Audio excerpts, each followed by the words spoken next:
안녕하세요. 저는 올해 38살이 된 여자입니다. 살다가 입에 담기에도 망측한 오해를 받아서 최근 이것 때문에 온 집안이 난리 났습니다. 저와 아주버님에 대한 이야기입니다. 저희 집안이 좀 복잡합니다. 아주버님은 지금 혼자 지내고요. 심지어 아이도 있고 아내도 버젓이 잘 있어요. 아주버님은 올해 48살입니다. 저희 남편은 45살이고요. 두 형제 사이가 참 좋습니다. 동네에서도 유명하고요. 그래서 사는 곳도 가까이에 살아요. 저희는 부산에서 지내고 있고요. 저와 남편은 가게를 운영 중이고 아주버님은 목수예요. 그래서 이것저것 일감 받아다가 바쁘게 지내고 있어요. 저희 형님은 44살이고 중학생 아들이 하나 있습니다. 원래는 부산에서 함께 지내다가 몇 년 전 아이 교육 문제로 사실 그것도 핑계인 것 같은데 갑자기 서울로 올라가 지내고 있습니다. 저희 아주버님은 기러기 아빠는 아니지만 대충 갈매기 아빠 정도는 되는 것 같아요. 처음에는 주말 부부로 지내는 것 같았는데 점점 형님 얼굴 보기도 힘들어지더니 최근에는 거의 내려오지 않는 것 같더라고요. 그도 그럴 것이 서울에서 부산까지 교통비만 해도 부담이 되고 시간도 엄청 걸리니 한편으로는 이해가 됩니다. 근데 아주버님은 계속 힘들게 지내시는 것 같았어요. 아주버님은 목수라서 들어오는 일이 일정하지 않아서 수입이 불규칙적입니다. 근데 아이에게 들어가는 교육비랑 생활비는 꾸준히 들어갔고요. 그러다 보니 점점 본인 생활 일부를 포기하면서 서울로 돈을 붙이는 것 같더라고요. 그 모습을 본 제 남편은 엄청 가슴 아파하는 것 같았고요. 그래서 그 모든 슬픔과 안타까움들이 그렇게 돌고 돌아서 마지막 정착지가 바로 접니다. 그 고생을 제가 다 받아서 하고 있습니다. 처음에 형님을 많이 원망했어요. 사실 형님의 역할을 제가 대신하는 것 같았으니까요. 근데 한편으로는 이해가 가긴 했어요. 형님과 저는 6살 차이가 납니다. 게다가 형님은 27살의 나이에 일찍 결혼해서 시댁 근처에서 지냈다고 해요. 그때 앙금이 많이 쌓였다고 합니다. 게다가 시아버님이 지병에 있으셔서 그 병간호를 형님이 종종 했다고 해요. 그 당시 저는 시집 오기 전이라 얼마나 힘들었는지는 사실 잘 모릅니다. 주로 제 남편이 이야기해줬는데 그때 형님이 고생을 엄청나게 해서 시아버님이 돌아가시자마자 서울로 올라가겠다고 하면 가버렸다더군요.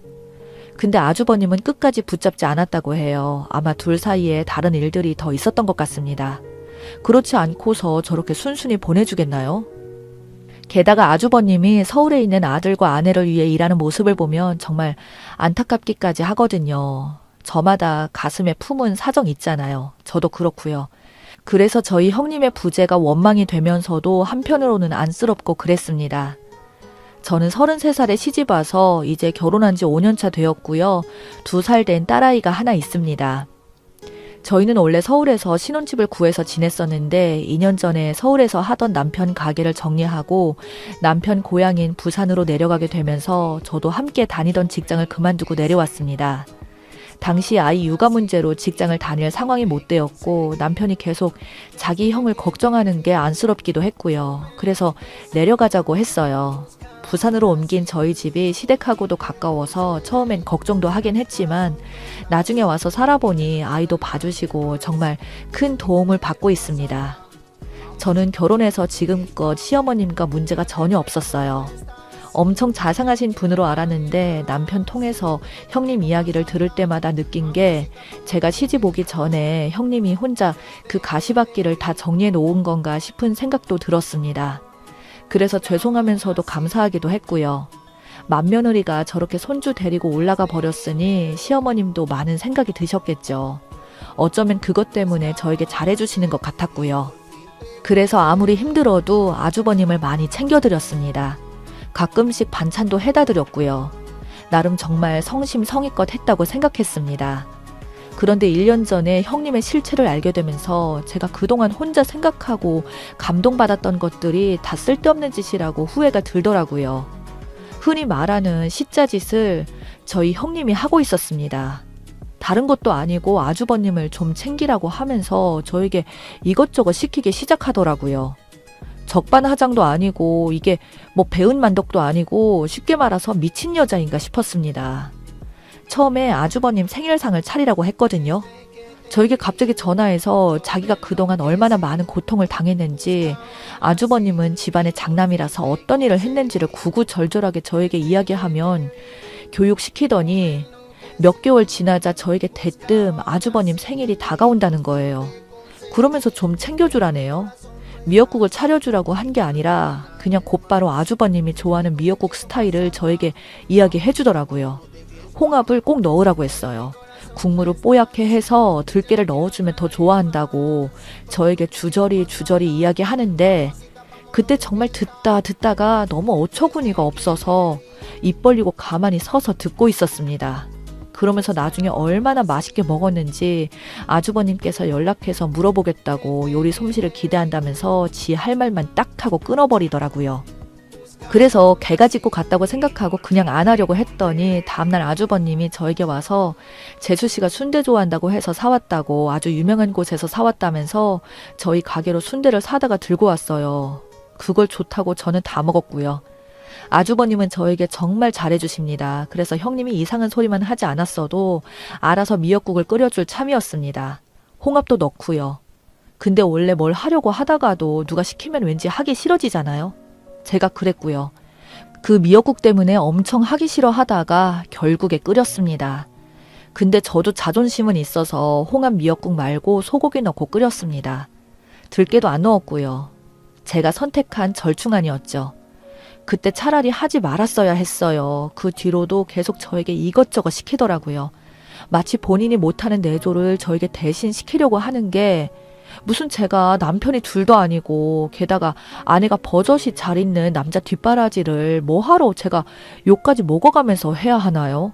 말도 안 되는 거죠. 그게 어떤 심리였는지 지금까지 정말 이해가 되지 않는데, 그러다 나중에는 저를 질투하기 시작하더니 그게 점점 심해졌습니다.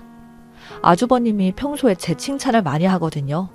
저희 식사할 때 같이 먹기도 하고 가끔 반찬도 넉넉하게 만들어서 나눠드리기로 했으니까요. 근데 그런 칭찬들 때문에 저를 질투하기 시작하더니 나중에는 별 생각까지 다 하더군요. 저에게 딱 대놓고 말하진 않았지만 분명했어요. 어느 날은 저에게 전화해서 대뜸 물어보더라고요. 그것도 밤 11시가 넘은 시간이었습니다.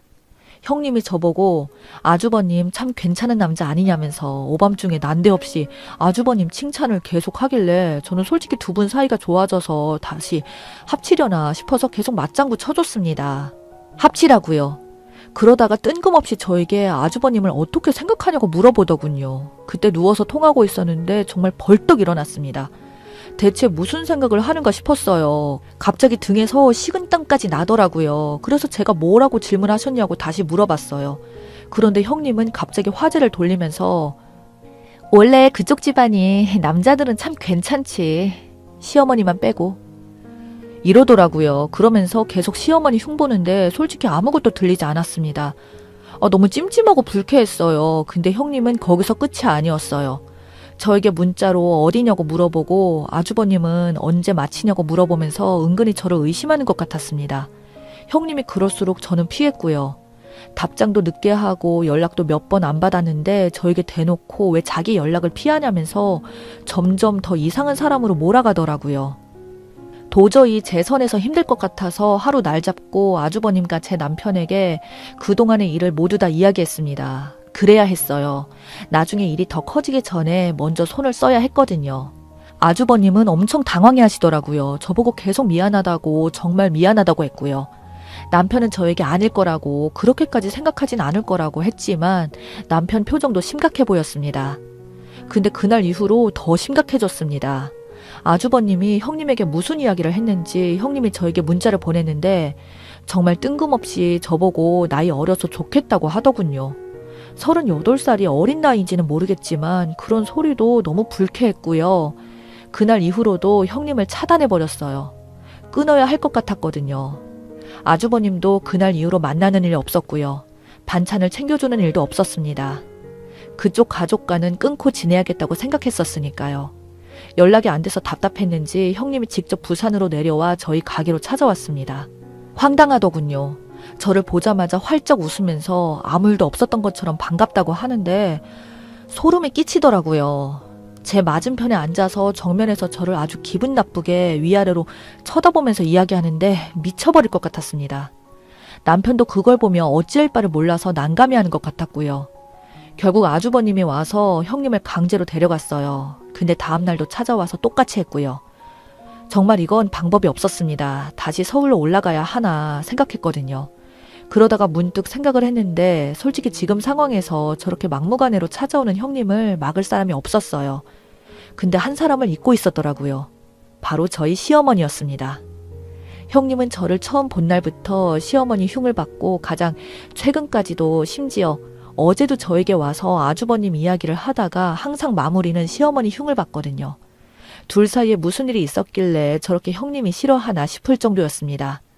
그래서 곧바로 시댁으로 달려가 시어머님께 모두 다 말씀드렸어요. 시어머님은 한참 동안 말없이 듣기만 하시더니 한숨을 쉬었습니다. 그리고는 저에게 지난 일들을 이야기해 주셨어요. 저랑 똑같이 당하셨더군요. 아주버님이 엄청 효자라서 평소에도 늘 시부모님을 늘 챙겨왔다고 해요. 근데 시아버님이 돌아가시고 혼자 남은 어머니가 걱정돼서 늘 챙겼었는데 어느 날 대뜸 형님이 시댁에 찾아가 그랬답니다. 아들하고 지나치게 가까운 거 아니냐고. 가끔 보면 불쾌할 정도라고 쏘아붙였다더군요. 그날 이후로 어머님과 형님 사이가 완전히 틀어져 버렸고 시댁에 오려고 하지도 않았다네요.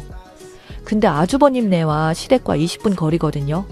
가깝기도 너무 가깝고 시어머님 문제로 아주버님과 계속 싸우다가 결국 서울로 올라가 버린 거랍니다. 그날 일은 아주버님도 아직 모르고 있었다면서 시어머님은 이번에 완전히 뿌리 뽑아야겠다고 이러다가 형제 사이까지 갈라지는 거 아니냐고 엄청 걱정하셨습니다. 그래서 직접 나서셨어요. 다음 날도 형님은 저희 가게에 찾아왔습니다. 느긋하게 들어와서 저를 부르며 커피를 내오라고 대놓고 시키더라고요. 갈수록 가관이었어요. 그때 시어머님이 나오셨습니다. 형님은 순간 당황하는 표정이었어요. 겁에 질린 표정 같았습니다. 물론 어머님 표정도 장난 아니었고요. 의부증에 걸려서 집안을 다 쪼개놓을 작정이냐면서 엄청 크게 호통을 쳤습니다. 그러자 형님도 맞서서 같이 소리를 치더라고요. 의부증이 아니라면서 이놈의 집구석 아주 더러워 죽겠다고 하더라고요.